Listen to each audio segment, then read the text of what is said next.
سوچئے کہ اس بیٹی کا مقام کیا ہوگا جسے حسین نے مانگا۔ تہجد میں کہا پروردگارا ایک سینے پہ سونے والی اور اس کا نام سکینہ رکھوں گا کہ میری تسکین کا سبب بنے گی۔ آپ جب عرب میں جائیں گے تو عرب میں ایران میں نام رقیہ بتایا جاتا ہے۔ بہت سے لوگ کہتے ہیں نہیں وہاں تو رقیہ نام ہے، آپ سکینہ کہتے ہیں۔ عزیزان گرامی نام پہ اختلاف ہو سکتا ہے، وجود پہ اختلاف نہیں ہے۔ سب نے لکھا، حتی طبری نے لکھا، اس نے تو نام نہیں لکھا لیکن طبری تک نے لکھا اپنے تاریخ میں کہ حسین کی ایک 4 برس کی بچی تھی جس کا زندان شام میں انتقال ہو گیا تھا۔ اب اولاد والے بیٹھے ہیں، میں سب سے کہوں گا کہ جا کے جملوں کو سنیے گا۔ مجھے نہیں معلوم ہمیں دوبارہ کب مہلت ملے، کون اگلے برس زندہ رہے کون زندہ نہ رہے۔ سب کے سب آج ذرا کوشش کریں گے کہ کسی ہر آنکھ میں آنسو ہو۔ آج خود امام حسین کو پرسہ دینا، آج سید الشہداء کو پرسہ دینا۔ کس کا پرسہ دینا؟ ان کی بیٹی سینے پہ سونے والی۔ آئیں ذرا میں پیش کروں تو مولا جب بھی سینے پہ سلاتے تھے نا تو ہر رات میں آپ نے دیکھا ہے نا ماں باپ بچوں کو کہانی سناتے ہیں، تو سید الشہداء مختلف کہانیاں سنایا کرتے تھے۔ ایک مرتبہ شام میں کسی خاتون نے جناب سکینہ کی طرف صدقہ پھینکا، کہا بی بی یہ صدقہ ہے کھا لینا پھر میرے بچوں کے لیے دعا کر دینا۔ اب وہ حسین کی بیٹی سے جلال آ گیا، کہا تم نہیں جانتی ہم آل محمد ہیں، ہم پہ صدقہ حرام ہے۔ وہ فوراً دوڑتی ہوئی گھر گئی، کہا میں نظر کی کھجور لائی ہوں، ذرا دعا کر دینا، تمہارا چہرے پہ بڑا نور ہے۔ بچی سے کہا تم ذرا دعا کر دینا، یتیم بچوں کی دعائیں قبول ہوتی ہیں۔ تو جناب سکینہ نے کیا کیا؟ ننھے ننھے ہاتھ اٹھائے، کہا میں کھجور بعد میں کھاؤں گی، پہلے بتا دعا کیا ہے۔ اس نے کہا 3 دعائیں ہیں، میرا شوہر سفر میں گیا ہے تجارت کے لیے، دعا کرنا سلامتی سے واپس آ جائے۔ پھر دوسری دعا کہی، پھر تیسری دعا جانتے کیا کہی اس نے؟ میں سارے چھوڑ کے جا رہا ہوں مسائل۔ کہا کہ تیسری دعا یہ ہے بس بچی اے بیٹی یہ دعا کر دینا جیسے آپ یتیم ہوئی ہیں میرے بچے کبھی ایسے یتیم نہ ہوں۔ اب بی بی کو بہت جلال آیا، حسین کی بیٹی تھی نا، اگر سن سکے میری طرف دیکھ کے سنیے گا۔ تو ایک جملہ کہا پھوپھی اماں میرے بابا جب مجھے سینے پہ سلاتے تھے نا تو ہر رات ایک کہانی سناتے تھے، انبیاء کی کہانیاں سنایا کرتے تھے۔ میرے بابا نے مجھے کہانی سنائی تھی، ایک نبی تھے جن کا اللہ نے قرآن میں تذکرہ کیا ہے، حضرت صالح کا۔ حضرت صالح کی اونٹنی تھی، پھوپھی اماں میرے بابا کہتے تھے کہ ان کی امت نے اس اونٹنی کو قتل کر دیا تھا، لیکن اللہ نے اس اونٹنی کو ایک بچہ دیا تھا۔ پھوپھی اماں میرے بابا کہتے تھے کہ جب اس امت نے اونٹنی کا کوہان کاٹا نا، وہ اونٹنی مر گئی، وہ بچہ پہاڑ پہ چڑھ گیا اور اس نے رو کے سر اٹھایا اور کہا پروردگارہ اس امت پہ عذاب بھیج دے، انہوں نے میری ماں کو مار دیا۔ پھوپھی اماں میرے بابا کہتے تھے اللہ نے امت پہ عذاب نازل کر دیا تھا اس بچے کی بد دعا کی وجہ سے، اونٹنی کے بچے کی بد دعا سے۔ پھوپھی اماں میں آپ سے ایک سوال کرنا چاہتی ہوں۔ ابھی بھی سمجھ گئے کہ بچی کو جلال آ گیا۔ میرے گھر میں بھی بچیاں ہیں، بیوی کے مسائل پڑھے نہیں جاتے مجھ سے۔ کہا بی بی کیا بات ہے؟ جناب زینب نے پوچھا بی بی کیا بات ہے؟ کہا پھوپھی اماں میں ایک سوال کرنا چاہتی ہوں، مجھے بس اتنا بتا دیں اس اونٹنی کے بچے کا مقام زیادہ تھا یا میرا مقام زیادہ ہے؟ کہا بی بی کیا بات ہے؟ کہا پھوپھی اماں میں بد دعا کروں گی آپ آمین کہیے گا۔ پھوپھی اماں یہ جو تازیانے مارتے میں ان کے خلاف بد دعا کرنا چاہتی ہوں۔ جناب زینب نے کہا بی بی بد دعا سے پہلے بابا کے سر کو دیکھ لینا،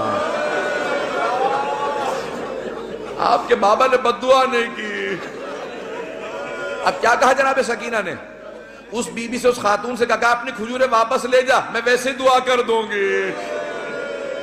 اجرو کمر اللہ۔ بس میں ایک اور جملے کو پیش کروں، بی بی پہ بڑے مسائل، میں سارے مسائل چھوڑتا ہوا گزر رہا ہوں، پتہ نہیں میں آج پڑھ پاؤں گا کہ نہیں پڑھ پاؤں گا، شہادت میں پوری نہیں پیش کر سکوں گا، مجھے نہیں لگتا کہ میں شہادت پڑھ پاؤں گا۔ جملے سنیں گے جب شام غریبہ میں جناب سکینہ کو تماچے لگے نا اور بی بی بے ہوش ہو کے گر گئے، آپ نے کبھی دیکھا 3.5 برس کے بچے بے ہوش ہو جا؟ کبھی 3.5 برس کے بچے بے ہوش نہیں ہوتے، انہیں پتہ ہی نہیں ہوتا، نہ جانے کتنے تماچے لگے ہوں گے کہ بیوی بے ہوش ہو گئی۔ جب بے ہوش ہو گئی نا تو چاروں طرف سے بیویوں نے ماتم شروع کیا، آنسو بہنے لگے، جناب سکینہ کے چہرے پہ گرے، ہوش آ گیا۔ کچھ ہی دیر میں پانی آیا، مجھے نہیں پتا پانی کون لایا، کچھ کہتے ہیں ہور کی بیوہ تھی وہ لے کے آئیں، کون لایا مجھے نہیں معلوم، تاریخ سے میرے نزدیک ثابت نہیں، لیکن یہ پتا پانی آیا۔ جب پانی آیا نا تو جناب سکینہ کو سب سے پہلے پانی پیش کیا گیا، ایک کوزے میں ڈال کے کہا بی بی آپ پانی پی لو۔ تو جناب سکینہ نے ایک سوال کیا کہ پھوپھی اماں آپ نے سب سے پہلے پانی مجھے کیوں دیا؟ کہا بی بی آپ سب سے چھوٹی ہیں، آپ کیونکہ سب سے چھوٹی ہیں اس لیے آپ کو پانی پیش کیا۔ اب ایک مرتبہ بی بی سکینہ نے کوزہ ہاتھ میں لیا، مقتل میں اتر گئیں۔ جناب رباب نے آواز دی، جناب زینب نے کہا بیٹی کہاں جا رہی ہو؟ کہا پھوپھی اماں آپ نے کہا کیونکہ میں سب سے چھوٹی ہوں، لیکن مجھ سے چھوٹا میرا بھیا علی اصغر ہے، میں پہلے اصغر کو پانی دوں گی۔ اجرکم اللہ، اجرکم اللہ۔ بس بھئی اب شاید آپ برداشت نہ کر سکیں، اس کے بعد میں دعا نہیں کرا پاؤں گا۔ جب راستے میں چل رہے تھے نا، امام سجاد کہتے ہیں میری بہن کے سوالوں نے مجھے بہت رلایا۔ جب حلب کے قریب ایک مرتبہ رسیاں کھولی نا بیویوں کی، تو جناب سکینہ آپ نے دیکھا یتیم بچوں کو بہت شوق ہوتا ہے کوئی سینے سے لگائے، کوئی پیار کرے، خصوصاً اگر کوئی حسین کے پیار کی عادی ہو۔ تو جیسے بی بی کی رسیاں کھولی نا، دوڑتی ہوئی گئی امام سجاد کے گلے میں باہیں ڈال دی۔ جیسے ہی بی بی نے باہیں ڈالی نا اپنے بھائی کے گلے میں، تو امام سجاد نے کہا آہ۔ جب آہ سنی نا، کہا بھیا کیا بات ہے، آہ کیوں کر رہے ہیں؟ کہا بی بی مجھے دھوپ میں بٹھائے رکھتے ہیں، میری زنجیریں گرم ہو جاتی ہیں، جب کوئی ہلاتا ہے نا تو میری کھال اترنے لگتی ہے۔ اب جب بی بی کو پانی ملا، بی بی نے مولا کے زنجیروں پہ ڈالنا شروع کر دیا۔ کہا بی بی کیا کر رہی ہے؟ کہا بھیا آپ ہی نے تو کہا تھا زنجیریں گرم ہیں، میں زنجیروں کو ٹھنڈا کر رہی ہوں۔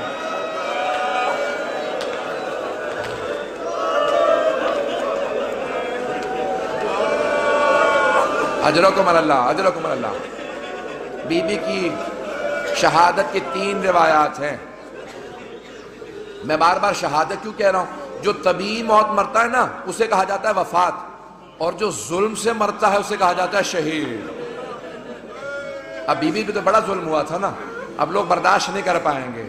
میں شہادت کی ایک روایت صرف پیش کرنا چاہتا ہوں اگر سن پائیں، لیکن میں ایک سوال کروں آپ سے، اگر کوئی کسی کے بچے کو تماچا لگا دے، ماں باپ سامنے کھڑے ہوں کیسی کیفیت ہو جاتی ہے؟ خصوصاً اگر ماں بیوہ ہو۔ جب شام غریبہ میں بی بی کو تماچا لگا نا تو جناب رباب نے بڑی حسرت سے جناب زینب کو دیکھا، کیوں کہ بی بی میری بچی کو بچا لو۔ جناب زینب نے کہا رباب اب مجھے مت دیکھنا، میرا عباس نہیں رہا۔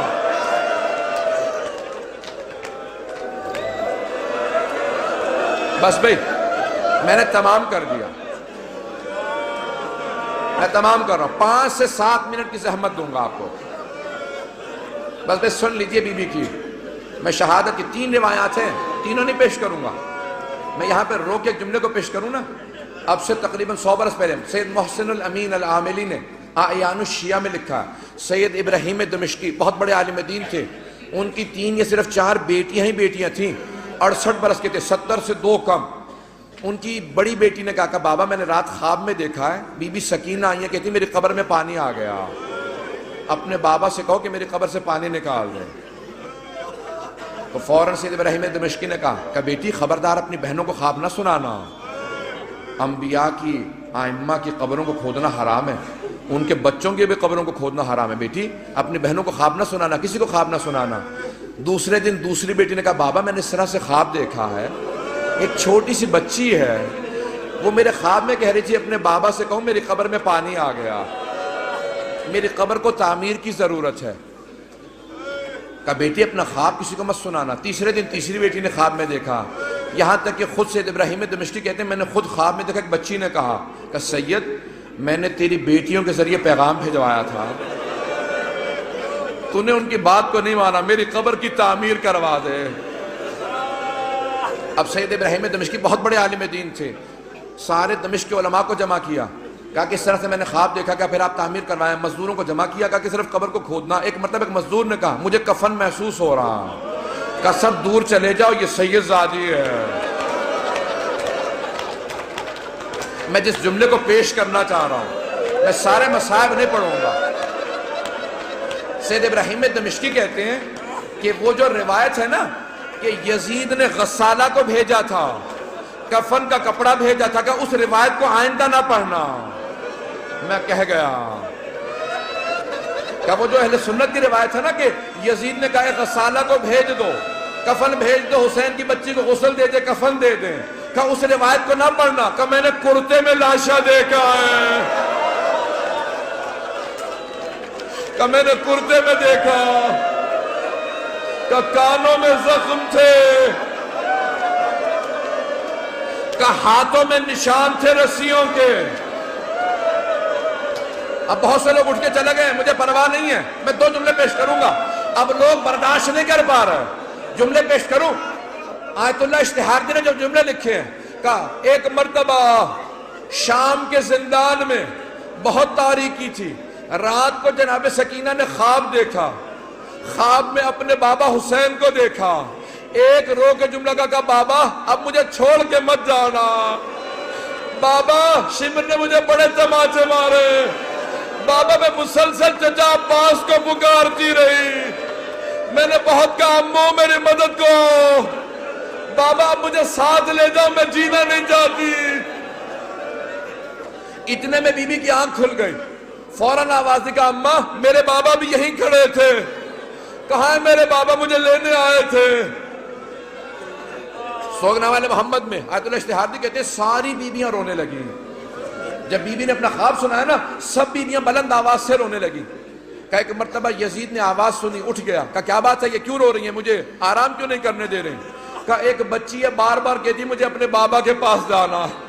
کہا کون ہے اس کا باپ, کہا وہ حسین کی بیٹی ہے. کہا جاؤ حسین کا سر دے دو. ایک تشت میں سر سید الشہداء کو رکھا, اس پہ ایک کپڑا ڈالا. جب تشت لائے ساتھ میں ایک مشل تھی, ایک چراغ تھا. بی بی نے ایک مرتبہ مشل کو, ایک مرتبہ اس تشت کو آتے دیکھا. بی بی نے کہا مجھے کھانا نہیں چاہیے, مجھے کوئی پیاس نہیں, بھوک نہیں ہے, مجھے بابا کے پاس جانا.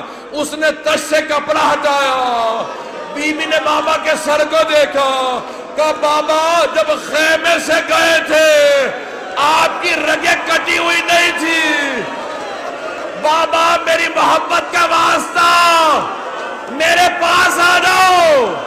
ایک مرتبہ تشت سے سر اٹھا, بی بی نے آغوش میں لیا, اپنے گال کو امام حسین کے رخسار پہ رکھا, کہ بابا مجھے لے جاؤ, میں زندان میں نہیں رہنا چاہتی. ایک مرتبہ بیویوں نے ہلکا باندھا, رونا شروع کیا, دیکھا بچی گر گئی. جب بی بی گری امام سجاد نے کہا انا للہ و انا الیہ راجعون. بیویاں سمجھ گئی اب بچی نہیں رہی. امام سجاد نے زندان میں قبر کھو دی. جب لاشا ہاتھوں پہ لیا, آواز دی, او 72 کے عزادار بابا اپنی بیٹی کے لاشے کو لے لو.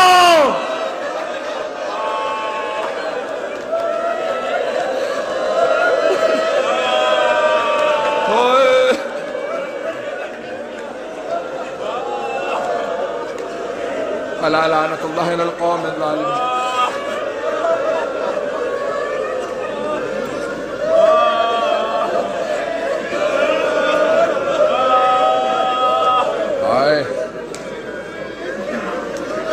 وَسَيَعْلَمُ الَّذِينَ ظَلَمُوا أَيَّ مُنْقَلَبٍ يَنْقَلِبُونَ.